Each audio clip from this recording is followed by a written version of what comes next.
Voilà pourquoi je te permets de bénir ton voisin de ce matin, de lui dire un mot de la part du Seigneur avec joie, avec la joie de ton cœur.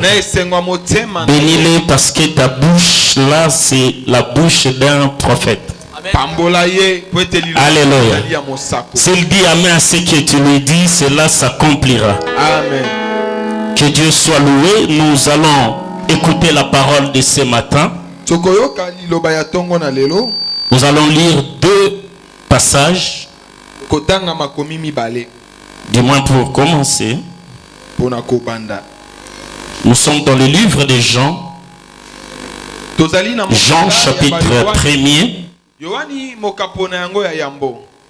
Verset, nous lirons 4 versets, les versets 45 jusqu'au verset 49.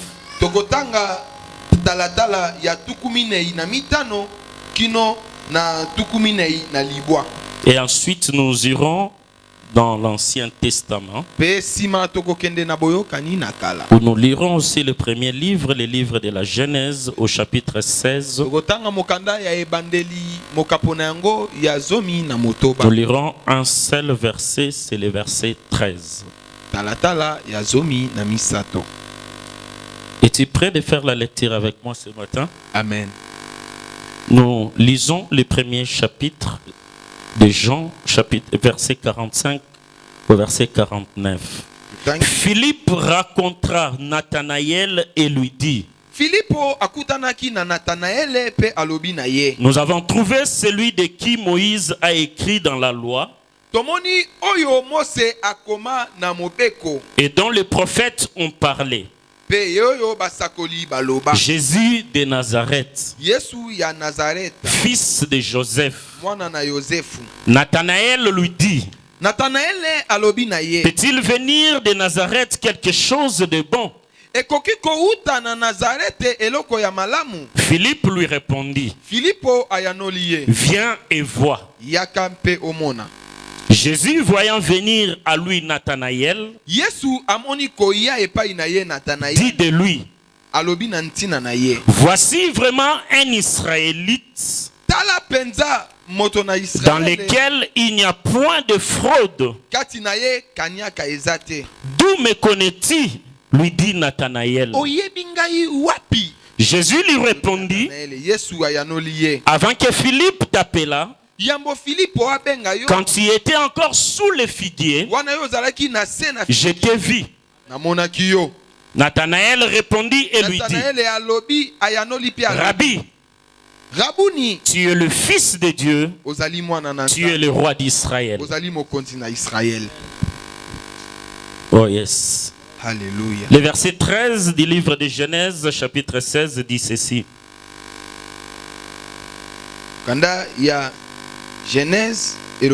Et elle appela le nom de l'Éternel qui lui avait parlé.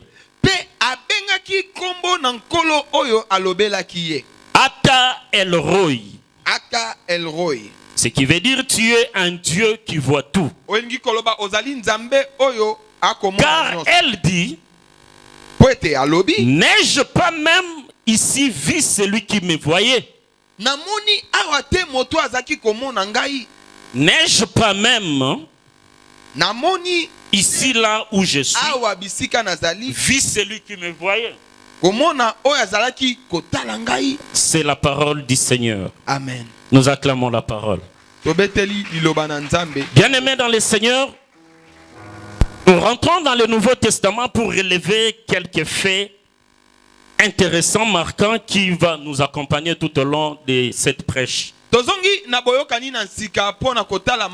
connaissons tous l'histoire de Nathanaël, de Philippe, comment Jésus avait rencontré Philippe et Philippe est allé annoncer à son frère, son cousin Nathanaël, qu'il avait rencontré le Messie. Mais de ce récit, j'aimerais que nous puissions tirer une phrase. Là où il est dit, Jésus lui répondit: avant que Philippe t'appela, Yambo Filippo abenga yo. Quand tu étais sous le figuier, Wana yo zalaki na se na figue. moi Jésus, Nga Yesu. je ne t'avais pas vu, mais je t'ai vu. Na mona ki yo te kasi na moni yo. Et quand nous revenons dans l'Ancien Testament, nous attachons cela à une autre vérité qui est sortie de la bouche d'Agar. Puisque dans les récits de l'Ancien Testament, il s'agit aussi d'une histoire que nous connaissons, que nous maîtrisons certainement, de la rivalité de Sarah et d'Agar. Et là, une déclaration sortie de la bouche d'Agar. Pendant qu'elle était en fuite dans le désert, la Bible dit, et elle appela le nom de l'Éternel qui lui avait parlé, Aka El-Roi. Tu es le Dieu qui voit tout. Car elle dit, n'ai-je pas même ici vu celui qui me voyait? J'aimerais reprendre cette phrase dans plusieurs versions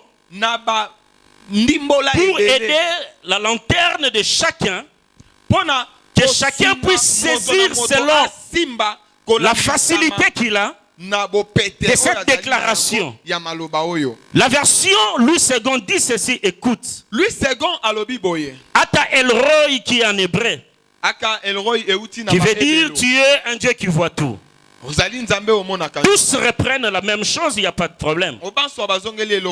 Mais écoutons chaque version, comment elle interprète la deuxième déclaration qui a suivi Ata El-Roi. Semer dit ceci. Semer, pas Semer de Tide, hein? Semer simple. Semer kaka. Ai-je vu ici après qu'il m'a vu? Ai-je vu ici après ce qu'il m'a vu? Cela veut dire, est-ce que je l'avais vu? Quand lui me voyait, parce qu'il y a des choses qu'il me dit, c'est comme s'il était présent. Alors que je comprends que lui m'avait vu. Cela trouble Agar. Elle commence à se questionner. Quand ces choses s'étaient passées, j'avais vérifié à gauche. Il n'y avait personne. J'avais regardé derrière moi. Je n'avais vu personne. Mais Ata El-Roi, est-ce que je l'avais vu aussi quand lui m'avait vu? Nouvelle Bible seconde dit ceci. Ai-je rien vu ici quand il m'avait vu? Ai-je rien vu? Parce que peut-être j'ai eu à voir autre chose. Mais ce qu'il est en train de me révéler maintenant, je ne l'avais pas encore compris. J'avais vu les frères Vinay à côté de moi. Mais je ne pouvais pas imaginer que c'est lui qui s'adresse à moi maintenant était là pendant que je parlais, pendant que je pensais, pendant que j'agissais. Comment se fait-il que moi, je ne l'ai pas vu pendant que lui me voyait? Alléluia. La version Ostervard. La version anglaise traduite en français. Il dit de cette déclaration, comment n'ai-je pas même vu celui qui me voyait? C'est comme si chaque traduction cherchait à mieux comprendre ce qui s'était passé. C'est que cette dame voulait dire en vérité ou en réalité. Comment n'ai-je pas moi-même. Sans qu'on me le rapporte. Vis ce qu'on est en train de me dire maintenant. Parole de Dieu vivant. Lui, il dit, il traduit au fait, est-ce que j'ai vraiment vu celui qui me voit? Amen. Il se peut que je l'avais vu. Il se peut que j'ai vu un nombre. Il se peut que j'avais vu une silhouette. Est-ce c'est vraiment celui qui est devant moi? Est-ce c'est seulement celui que je vois? Maintenant, là qu'il me révèle, que j'écris voir. Alors même chez nos frères catholiques, la version 1923. Et ils traduisent, ils disent ceci. Est-ce donc ici même les dieux qui me voyaient? Et ils ne parlent, ils identifient la personne alors que les textes parlaient d'un ange. Mais la version Bible catholique 1936, 23 plutôt, interprète et comprend la pensée d'Agar. Quelqu'un peut-il voir Dieu? Moïse l'a vu par les dos. Mais cette femme, il interjecte une pensée dans son esprit. Il dit, ai-je donc vu? Donc là maintenant elle certifie. Donc elle comprend que j'avais vu quelque chose. Mais est-ce que j'avais vu réellement Dieu? Est-ce que c'était lui? Maintenant que je t'ai dit ces choses, que tu crois que je suis le fils de Dieu. C'est-à-dire que Nathanaël, quand je te parlais d'autre chose, tu ne touchais pas ton secret. Tu ne touchais pas à ce que tu ne voulais pas me dire. Des choses qui n'étaient pas des révélations. Tu m'as pris comme un commun de mortels. Maintenant que je te révèle, c'est que tu n'as jamais dit à un homme, ce qui n'est jamais sorti dans ton cœur, c'est que tu n'as jamais partagé avec quelqu'un d'autre, c'est que tu n'as jamais reconnu en public. En fait, je touche ta sensibilité. Maintenant, tu me dis que je suis le fils de Dieu. Alléluia. Amen. J'espère qu'il y a convergence de pensée maintenant. Pour comprendre ce dont l'Esprit veut parler ce matin. Je prendrai pour terme ce matin Ata El Roi. Ata, A-T-T-A tiré et L tiré Roi comme roi. Ata El Roi, le Dieu qui voit tout. Le Dieu qui connaît toutes choses. Ata El Roi. Ata El Roi. Beaucoup de fois, bien aimés, nous oublions, nous chrétiens, que nous prions un Dieu certes invisible, mais qui est pourtant visible. Des fois, ça nous échappe de nous rappeler des trois grands attributs de Dieu. Le Dieu que tu pries, le Dieu que tous ces chrétiens adorent, le Dieu que je prêche. Des fois, nous tous nous oublions qu'il est omnipotent. C'est son premier attribut que tout chrétien doit avoir dans son esprit à chaque minute, à chaque seconde, à chaque jour, à chaque instant. Que premièrement, Dieu est omnipotent.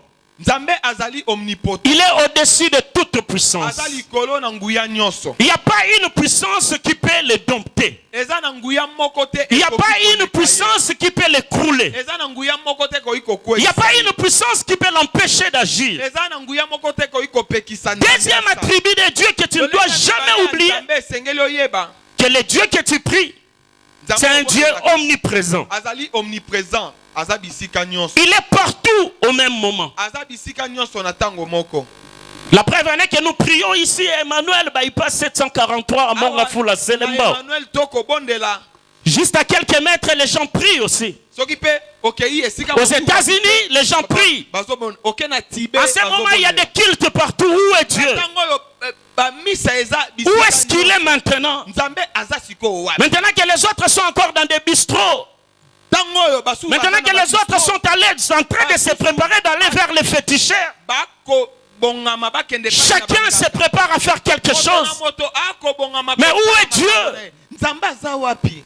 Nous ne laissons pas Dieu dans nos églises. Nous ne laissons pas Dieu dans un coin quelconque.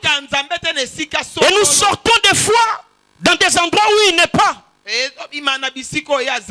Dieu est omniprésent, tu dois le savoir. Celui qui a donné sa vie à Dieu doit être conscient de l'omniprésence de Dieu. À la toilette, quand tu es là, sache que Dieu est là. Quand tu prends ta douche, sache que Dieu est là. Quand tu dors, sache que Dieu est là. Quand tu travailles dans ton bureau, sache qu'il est là. Même alors que tu ne l'as pas invoqué. Quand tu vas au marché, sache que Dieu est là. Pendant que nous prions ici, nous n'avons pas son monopole. Si je vous disais que Dieu est seulement ce dimanche en ce lieu, c'est un mensonge. Dieu, il est omniprésent. Troisième attribut de Dieu, c'est qu'il est omniscient. Dieu connaît toutes choses. Il n'a pas besoin de s'informer. Il n'a pas besoin de faire des investigations pour comprendre. Il n'a pas besoin de faire asseoir les gens pour qu'ils sachent la vérité. Dieu n'a pas besoin de te surveiller pour qu'il te connaisse mieux. Dieu n'a pas besoin de mettre des gardes-corps pour te suivre, pour qu'il sache ce que tu es réellement. Il est omniscient. La Bible dit déjà la parole n'est pas encore sortie de vos bouches. Il sait déjà de quoi vous voulez dire. Il a une intelligence, sagesse au-delà de la normale, au-delà de tout ce qui peut exister. Alors quand nous chrétiens, nous nous cachons pour pécher, où est notre Dieu? Que dites-nous de notre Dieu? Quand nous mentons, nous injurions, où est le Dieu que nous adorons? Dieu, tu ne le trouves pas ici le dimanche. Que tu le veuilles ou pas, puisque tu respires, puisque tu vis sur la terre, partout où tu vas, Dieu te voit. Ata Elroy. Il est là. Que ce soit à Mongafula, à Lemba, à Njili, que ce soit à l'extérieur du pays, n'oublie jamais Ata Elroy. Il voit toutes choses. Quand nous blasphémons, nous nous haïssons, Dieu voit tout. Dieu ne voit pas que le dimanche où nous avons tous l'apparence des saints et des saintes, où nous prêchons la parole telle que je l'ai fait, je fais un effort d'être saint, d'être juste. Non, Dieu Ata Elroy, il me connaît plus que ce que j'apparais ici. Il me connaît. Il te connaît tel que tu es là. Nous étions en retraite, j'étais en retraite à la maison. Ça fait plusieurs mois. Depuis le mois de décembre, si j'ai bonne souvenance. Je suis des témoignages. Passant par les témoignages de la sœur Irène qui est aujourd'hui, je vous jure, au top de YouTube. Nous sommes à 230 quelques mille vies. Nous recevons beaucoup de contacts par rapport à ces témoignages. Je crois même qu'elle termine un séminaire quelque part de journée de témoignages aujourd'hui aussi dans une église de la place. Qui l'ont découvert aussi par nous au travers de YouTube. 230 quelques mille vies. Il faut entrer pour lire les témoignages. Où est l'église? Où sont les chrétiens? Où est le monde? Où sont les païens? Nous sommes tous confondus. Quand un païen parle, un chrétien parle, on ne sait plus faire la différence. Quand un chrétien s'habille, un païen s'habille, on ne sait plus faire la différence. Et ceux qui prient et ceux qui ne prient pas se confondent. Des scandales au quotidien. Des chrétiens qui font des choses pires que les païens. Lors d'une retraite, Dieu a fait la grâce à un frère de voir la vision de l'église actuelle, pas l'église Emmanuel, de l'église universelle. Comment les vagues s'élevaient sur les grandes mers, des grands eaux, et tous les immondices remplissaient les églises. Et Dieu a dit, il y a depuis un long moment que je me suis retiré de beaucoup d'églises. Ça fait mal. Ça fait très mal. Je tremble. Je me dis, qu'est-ce que nous portons faire dans des églises? Dans des entreprises, ceux qui sont les plus mauvais, les plus coriaces, qui causent des problèmes sont des enfants de Dieu. Dans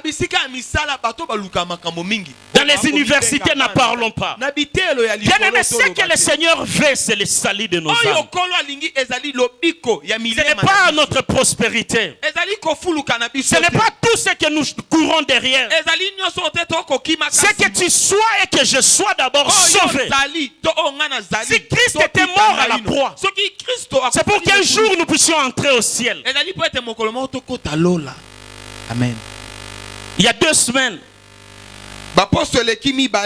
on m'a appelé quelque part dans un bureau. On m'a dit, toi on t'appelle pasteur, mais ici il n'y a pas de pasteur. Je me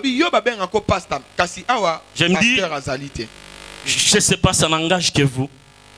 Il m'a dit, je vais te prouver qu'il n'y a pas des enfants de Dieu ici. Il me donne une farde. Je prends la farde. Il me dit, ouvre. J'ouvre. Quelqu'un qui demande d'une affectation interne. Une affectation interne. Et il me dit, tu connais les difficultés de la boîte? Tu connais tout ce qui se passe ici. Mais voilà que ce monsieur, pasteur de son état, qui te connaît, tu as lu la lettre? J'ai dit oui, j'ai lu. Qu'est-ce qu'il demande? Il demande une affectation interne. À quel poste? Tel poste. Il me dit, présentement, qui est dans ce poste? J'ai dit telle personne. Il dit, mais cette personne-là, je le vois prêcher dans nos bis quand les bis viennent ici. Je dis oui, c'est un enfant de Dieu. Il dit, ok, donc le poste n'est pas vacant. Comment ces pasteurs, vous priez tous? On vous appelle ici des pasteurs de frères. Il est venu d'abord verbalement parler avec moi. Il est allé chez un païen, un directeur païen, un pasteur, pour lui dire, en tout cas je ne sors pas, je ne vis pas bien, Là où je suis, je ne me retrouve pas. Et les pasteurs, voyez comment le païen se joue de nous. Les pasteurs les taquinent pour lui dire, mais propose-moi quelque chose. Qu'est-ce que tu veux que je fasse pour toi? Il dit non, je vais le poster de tel. Et les messieurs lui disent, mais dans ce poste-là, il y a tel qui travaille déjà là. Il dit, oh oui, je sais, mais ça fait longtemps qu'il est là. Il s'est fait de l'argent. Et moi, je ne me retrouve pas. Voilà pourquoi je viens vers vous, si vous pouvez me faire. Et il parle même de la grâce. Il dit, si vous pouvez me faire cette grâce-là, pour que je prenne ce poste-là, et que moi aussi je me retrouve. Et les païens, les taquines, lui disent, bon, ok, prends, fais-moi ça par écrit. Fais-moi ça par écrit, je vais te l'accorder. Et il n'avait pas compris, il est allé, il a couché ça sur papier. Et j'avais la farde, je n'avais rien à dire. Il me dit, tranche-moi ces problèmes, dis-moi. Que je lui accorde ce poste ou que je laisse l'autre. C'était très compliqué, très difficile. Je lui ai dit, est-ce que tu peux me laisser le temps d'aller réfléchir? Il me dit, non. Parce que je dois répondre à cette lettre, je dois mettre des annotations dessus aujourd'hui et le remettre à un inspecteur pour exécution. Je lui ai dit, en tout cas, je ne sais pas quoi dire. Il a dit, non, tu dois dire quelque chose. Parce que vous nous cassez des oreilles, on ne dort pas. C'est ça, vous priez. C'est vous les saints de la terre. Il a commencé à parler. Et je l'ai regardé. J'ai dit, ne lui accorde pas. Il a dit, tu es sûr? J'ai dit, oui, ne lui accorde pas parce que c'est un poste qui appartient à autre. Et il me piège, il me dit, en tout cas, moi, je ne saurais pas lui dire. J'aimerais que toi, tu partes le lui dire. J'ai dit, non, chef, moi, je ne suis pas directeur. C'est vous le directeur. Il faut le lui dire. Il m'a dit, non, bon, si tel est le cas, je l'appelle. Il va s'asseoir là, devant toi, je lui réponds. J'ai dit, ok, tant mieux. Et quand on a appelé le monsieur, il est entré. Lorsqu'il m'a vu seulement, c'est à Ata El Roy. Rien ne se cache devant Dieu. Et pourtant nous sommes tous dans un même bureau. Nous communions. Nous prions. Nous nous soutenons dans la prière. Et j'avais des larmes aux yeux. J'ai baissé ma tête. Le directeur parlait. Il commençait à lui donner des conseils. Dans la vie, ne sois pas pressé.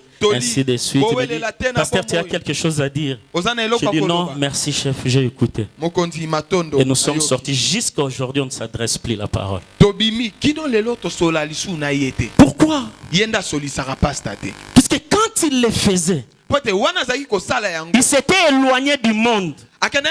Il s'était éloigné de tout le monde. Il pensait être seul. Il faisait des choses ne s'imaginant même pas. Quelqu'un serait au courant.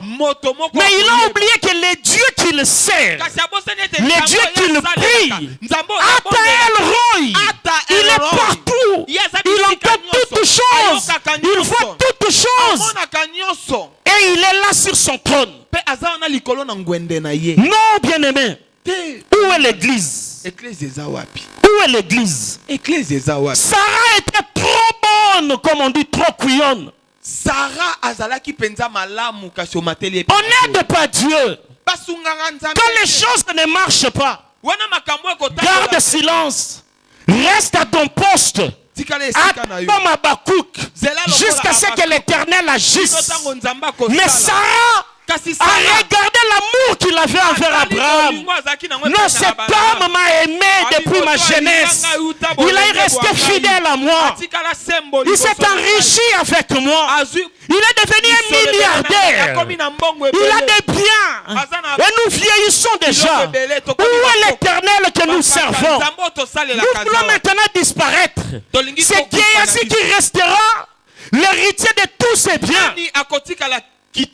Nulle part Abraham se plaignait de sa descendance. Abraham attendait la promesse. La bonté de Sarah l'a poussé à partager ce qu'on ne partage pas. Accepter de partager ses biens, son héritage, l'héritage de sa maison. Il a dit, si j'envoie, mon mari allait faire des enfants ailleurs, peut-être que les biens seront dilapidés. Certainement par amour, par compassion, elle a regardé son amie de tous les jours, celle qui était sa servante, mais sa compagne de tous les jours. Certainement quand elle avait des problèmes, elle les partageait avec Agar.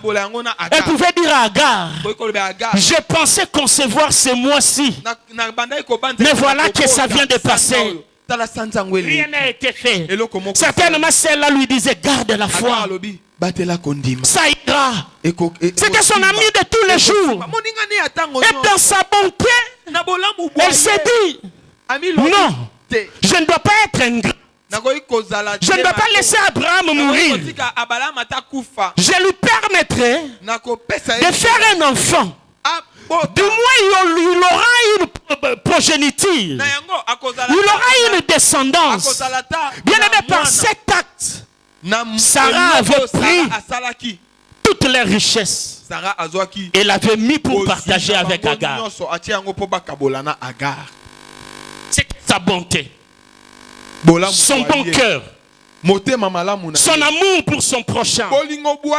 Avait-il mal agi par cette bonté? C'était une naïveté? Je ne sais pas. Mais écoute ce que la Bible dit.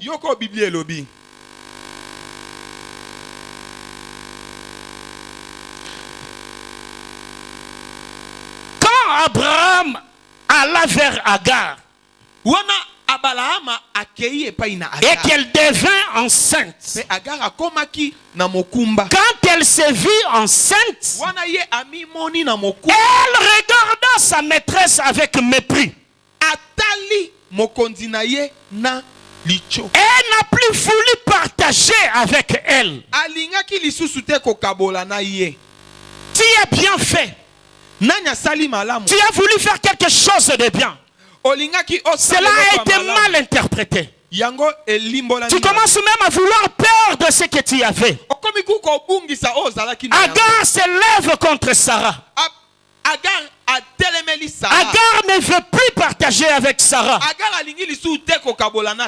elle obtient ce que Sarah n'obtenait pas, elle a oublié toute la bonté de Sarah. Elle a oublié tous les bienfaits de Sarah. Elle s'insurge comme étant son opposante. Elle s'oppose à celui qui lui avait fait du bien. Et quand Sarah est rentrée vers Abraham, Sarah a dit à Abraham,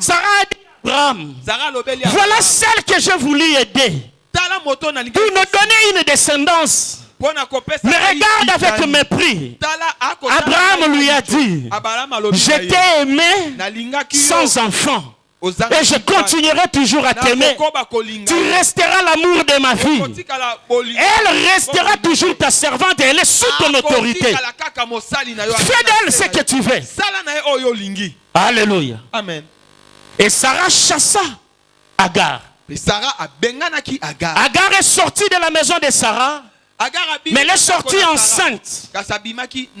Certainement elle s'est lamentée. Certainement elle expliquait aux gens, ah voilà ce qui m'arrive. J'étais une pauvre servante. Je vivais bien. C'est elle-même qui est venue vers moi. C'est elle-même qui m'a proposé. Et voilà qu'aujourd'hui elle m'a chassé. Mais Sarah avait gardé son silence. Parce que là maintenant, se posait un problème d'identité. Devant un problème, devant une situation, devant des calamités, devant des scandales, la différence se démarque dans l'identité de chacun. C'est l'identité qui nous différenciera. Elle expliquait partout.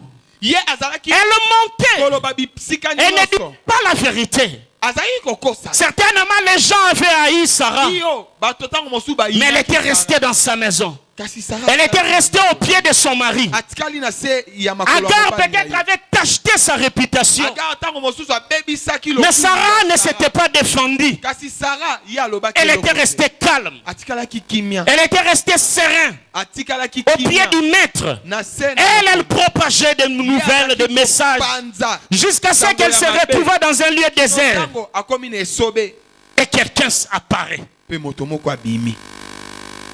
Elle voulait certainement commencer aussi à expliquer à cette personne. Voilà comment Abraham est méchant avec sa femme.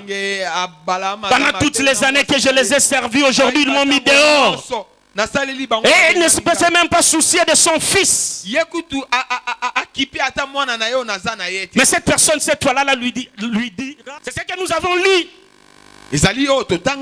L'ange lui dit, retourne vers ta maîtresse et humilie-toi sous sa main. Alléluia. Amen. Il y a un temps pour toutes choses. Il y a un temps où l'Éternel laisse. Il y a un temps où il se révèle. Il y a un temps où il s'impose. Et cette fois-là, l'Éternel s'était révélé. L'Éternel s'est révélé à Agar dans le désert. Il lui dit, arrête ce que tu es en train de propager. Ça ne s'est pas passé ainsi. Il lui a dit le mépris qu'elle avait dans son cœur contre Sarah. Il lui a dit les mauvaises choses qu'elle avait fait contre Sarah. C'est alors qu'elle s'est exclamée. Agar elle n'a pas compris. Ça s'est passé entre moi et Abraham. Je ne pouvais même pas m'imaginer que Sarah était au courant de ça. Même pas d'autres serviteurs. Mais qui est celui-ci qui se dresse devant moi et qui me révèle des choses que je n'ai jamais dit à un homme, des choses qui sont montées dans mon cœur, que je n'ai même pas exprimé. Mais lui, il le connaît. Qui est donc cet homme? C'est cet homme que je te présente ce matin. C'est lui qui sonde le cœur et les reins. Ata El Roi, le Dieu qui connaît toutes choses, le Dieu qui voit toutes choses. Bien-aimés, craignons l'Éternel. Craignons l'Éternel, Dieu que nous servons. Parce qu'il n'est pas un Dieu de délestage. Il n'est pas un Dieu que nous venons retrouver le dimanche en ce lieu, que nous prions et nous laissons en ce lieu. Non. Il n'y a pas un centimètre sur cette terre où tu pourras aller sans Dieu. La Bible dit même au fond des eaux, il y est.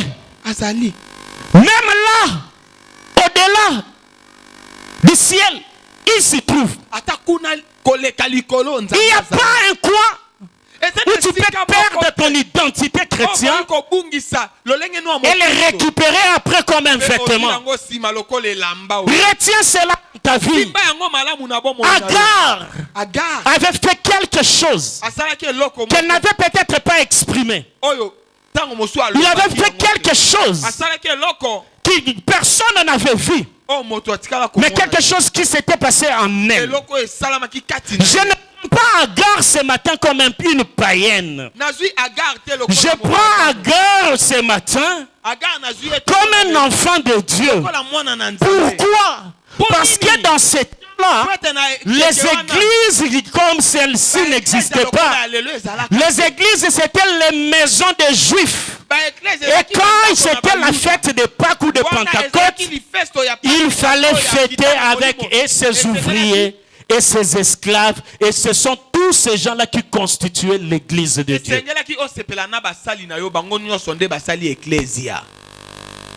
Et celui ou celle qui participait dans le culte de Dieu dans la maison d'Abraham Celle qui servait Dieu dans la maison avait eu du mépris envers sa patronne. Elle a commencé à faire des choses que pour un seul fait, on ne peut pas sanctionner deux fois. Donc il a été relâché. Et c'est de là qu'est née la loi sur la présomption d'innocence. Mais après déjà qu'un innocent était tué. Mais quand on a condamné ce jeune homme, tout le monde est unanime. Tous les faits l'accablaient que c'était lui. Mais ils avaient oublié qu'il y avait un homme là-haut dans les cieux qui était plus que cette femme dans sa fenêtre. Oui, il voit toutes choses. Il avait vu. Voilà, il y a des chrétiens qui oublient que le pasteur Dieudonné peut dire Vinay c'est un bon frère. Je l'aime bien. Non, c'est un frère qui craint Dieu. Je ne suis qu'un homme. Atael Roy, celui qui le voit dans un coin isolé, celui qui voit dans sa maison, celui qui le voit dans sa chambre, celui qui marche avec lui. Mon jugement n'est rien par rapport à ce que Atael Roy donne comme jugement par rapport à deviner. Agar était déjà blanchi. Sarah était déjà condamnée. Mais Atael Roy, quand cet homme s'est présenté devant lui, il a réveillé dans Agar la vérité cachée. C'est que l'homme ne connaissait pas. Il l'a révélé. C'est alors qu'il a dit Atael Roy. C'est ce que Jésus a fustigé dans Nathanaël. Puisque j'étais dit Nathanaël, que je t'avais déjà vu quand tu étais sous l'arbre, c'est maintenant que tu crois. Mais jusqu'à ce que la révélation sorte, Jésus peut revenir. Amen. Jésus peut revenir. Et tous les sacrifices que nous aurions déjà faits, ça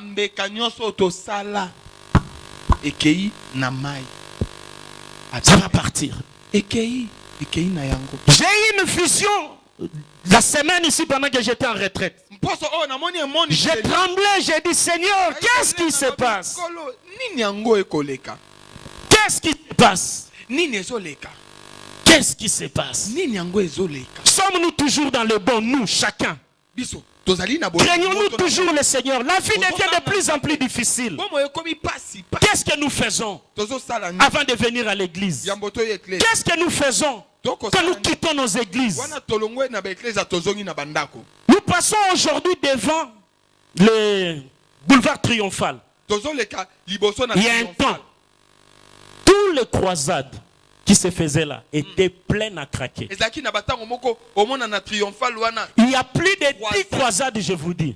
De grandes croisades qui se sont déroulées là. À peine 3 rangées de bancs remplis. Tout derrière là-bas vide. Où sont partis ces gens? Où sont partis ces gens? Parce que la vie chrétienne, c'est un parfum que nous répandons sur la terre. Et si ce parfum n'est plus répandu, l'église ne va plus croître. Amen. L'église ne va plus croître. Chaque chrétien est appelé à répandre un parfum de bonne odeur pour influencer son voisin d'à côté, de suivre les dieux qu'il sait. Dans ce que tu fais, sans que tu le saches, Dieu est là. Combien de hommes sont morts à cause de la justice de ce monde? Combien de gens souffrent à cause des mensonges que toi tu as proférés? Combien des âmes sont perdues à cause de nos comportements? Qu'est-ce que nous nous disons devant les dieux que nous servons? Combien de gens évangélisent, mais la contre-évangélisation dans nos églises est permanente? Excusez-moi, je ne voulais pas prêcher ces choses. Dieu m'a obligé. Dieu me l'a obligé. Mon épouse le sait. J'ai changé 7 messages, je ne revenais que sur ces messages. Et je ne suis qu'un serviteur. Si Dieu parle, n'endurcissons pas nos cœurs. Je ne m'exclus pas dans ce que je dis. Mais le Seigneur est en train de sonner une sonnette d'alarme.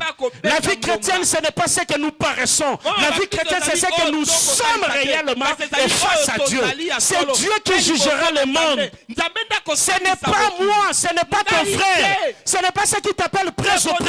Ce n'est pas ceux qui te disent tu es dans eux qui te jugeront après l'éternité. Mais c'est Ataël Roy, celui qui te voit dans ton secret.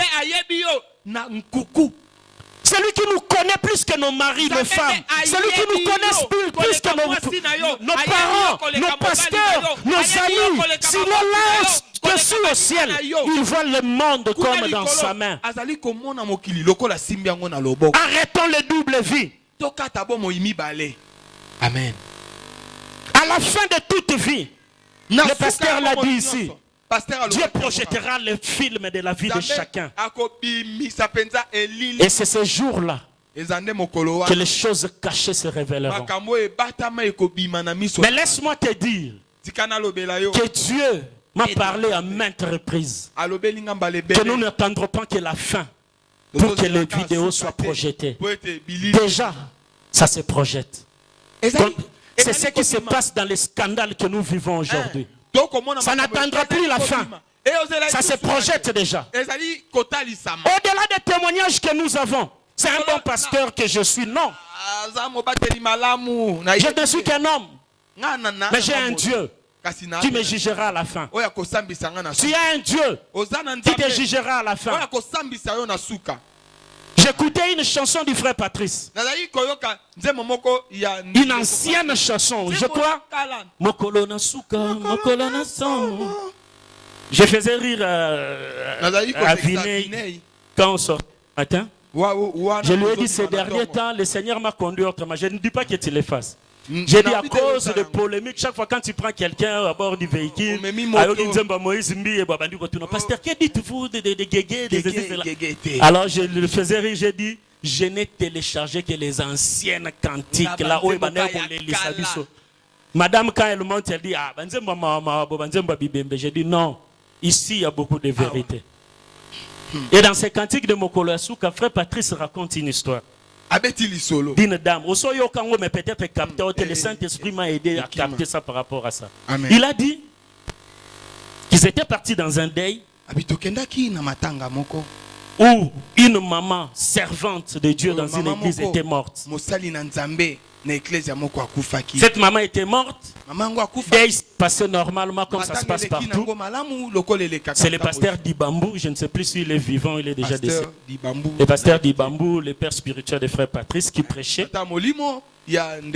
Et quand le pasteur Dibambou a prêché, ils sont allés enterrer. Avant de la levée du corps, le pasteur a fait un témoignage sur la défunte.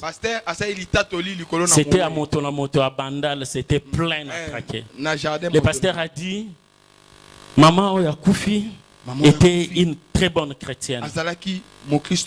C'est une servante depuis que le ministère avait commencé. Elle a soutenu l'œuvre, elle a soutenu les serviteurs de Dieu. D'ailleurs, quand j'ai fouillé dans mes histoires, j'ai retrouvé ces cartes de membres, ces cartes de contribution, des dîmes, des offrandes. Elle était fidèle, elle n'a jamais manqué de payer sa dîme. Aucun mois. Ses offrandes, ses actions de grâce. Et le frère Patrice dit qu'il était fier de brandir tout ça. Et les gens étaient là, Akelola, maman. Et le pasteur l'a même confessé que je suis sûr que les anges de Dieu l'ont accueilli parce qu'à chaque fois qu'elle faisait ses bonnes actes, elle achetait on lui bâtissait une maison au ciel. Et puisqu'elle en a fait tellement, elle trouvera un château au ciel bien bâti. Et lui, à l'époque, Patrice était comédien. J'en passe, mais il a dit, j'aime bien rire ça. Il dit, Lokutana Bango. Ce qui est ici,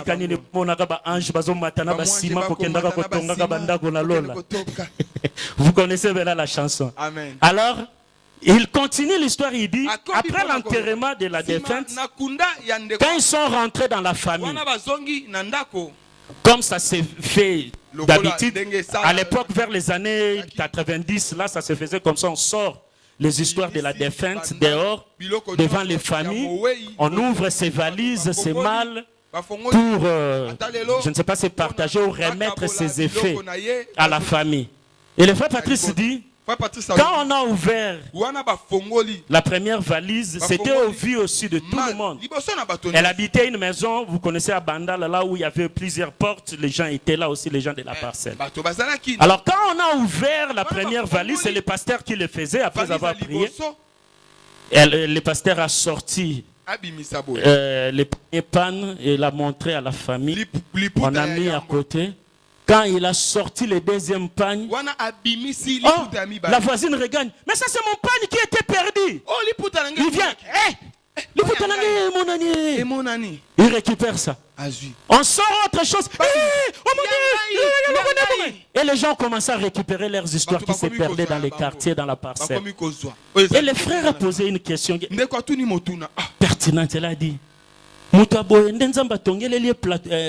villa na lola ndenga zawana muibi na li mais azui visa ya lola ake kovanda na château. Bien aimé, Ata Elroy, Dieu ne t'amènera pas au ciel parce que tes pasteurs vont bien témoigner de toi. Amen. Dieu ne t'ouvrira pas le ciel tout simplement parce que tu es fervent devant nous. C'est la vraie vie que tu mènes en cachette. Quand tu regardes comme à gare à gauche, il n'y a personne. À droite, il n'y a personne. Tu prends, tu mets. Mais sache que Ata Elroy, il y a celui qui te jugera à la fin, qui est là en train de te voir. Et le jour où il projettera le film, les gens seront stupéfaits. Les gens n'en reviendront pas. C'est lui ça. Oui, c'est ce qu'il a été. Ne sois pas autre chose en cachette et être chose en public. Dieu te connaît plus que toi-même. Il est l'omnipotent, il est l'omniprésent, il est l'omniscient. Ata Elroy, que Dieu vous bénisse. Amen.